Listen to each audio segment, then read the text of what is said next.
Hello again. On today's Creamsicle adventure, let me turn the phone around and I'll show y'all. I took it off the jack stands. Wanted to see how it sat since I put the lowering shackles on, and I'll spin it around. It actually sits level now. The back wheels are on. Still fighting with this front fender. I got the cab re-leveled again. You can see the gap's closing up a little bit, but it's pinched up tight. This corner's got to come up. But then this, that'll throw this off. Whoops. That's what happens when you try and do stuff one-handed. But it definitely closed this gap up more. So I got a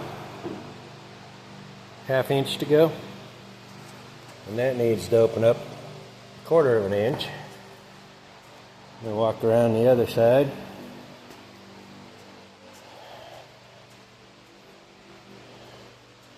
Well, this side it's tight all the way around, top to bottom. But then again, you look at my door gap. Door's got to get shifted back, and I'm going to have to rework this corner where they did the cab corner repair. So, yeah. It's been a chore today. I got the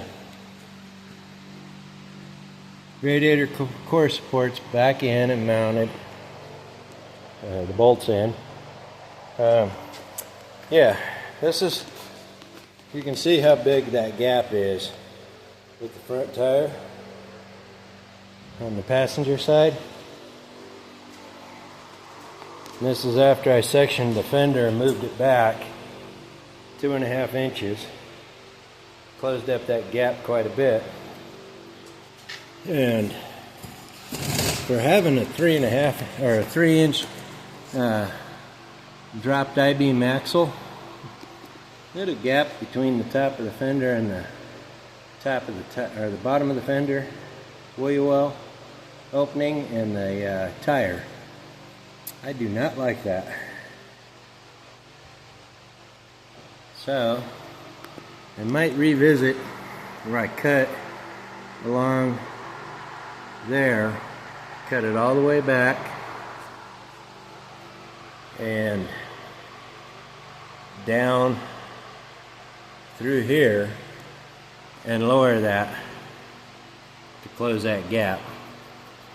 I'd like to have it where it was sitting just about a ½ inch above the tire.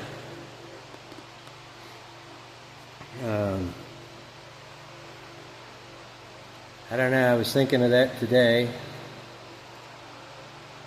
Or do I want to take and drop the leaf springs and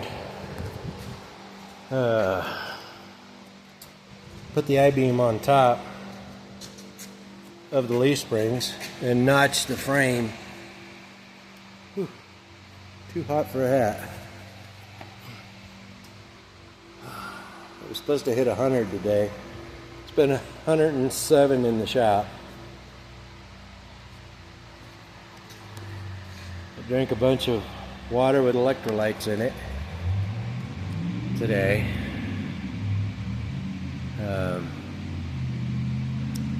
Yeah, if I turn this phone around, you can see the bottom of the rocker actually sits level with the floor pretty much.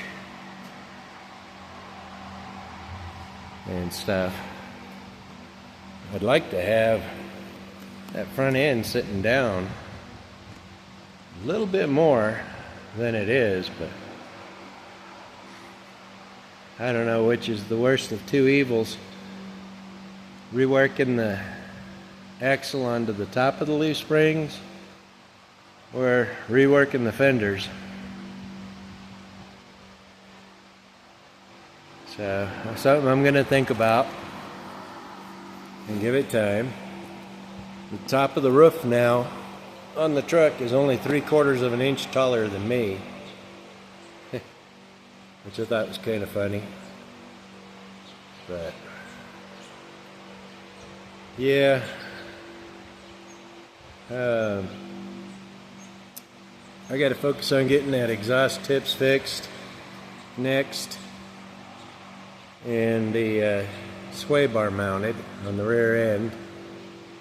I've got a sway bar for the front I was thinking of putting on it. I just had to figure out how to mount it to the I-beam axle. Came off the F350, the 95, that I tore down. And I don't know what it is with this truck. The frame, I thought it was twisted, but the whole frame is leaning to the passenger side. It's lower by almost a ½ inch. And I don't know why. It's got new leaf springs on the front. The rear leaf springs haven't been changed to where there's a difference in the number of springs per side. So I don't know. I might have to order rear springs. That'd probably be $500. I don't know, I'd have to look them up. But yeah, I haven't really got a whole lot accomplished. It was a chore getting it back down off the jack stands, especially the front, because by the time the axle is down low enough, my jack is pinched underneath the axle. And so I'm going to figure out a different way to jack that front axle up. But yeah, I think tomorrow I'm going to focus on getting those exhaust tips done. Let me show you this. I've got the same problem with the exhaust, but they're probably going to hit the axle or have like an inch of clearance by the time I put the bed back on. So what I'm thinking is I'll come back here just before the bend on that side. I'll cut them just after the bend on that side, and flip them over underneath the axle and stuff. Then I don't have to worry about it. I don't have to worry about it being close to the brake line, which I still have to get that anchored again. I mean, I got about 1.5 inch clearance to the exhaust, and I don't like that. Plus, it's super tight to the shock. I think it was this side. So, you know, and I did get my shocks painted the other day. I haven't put them on until I decide what I'm going to do with that exhaust and get the frame painted.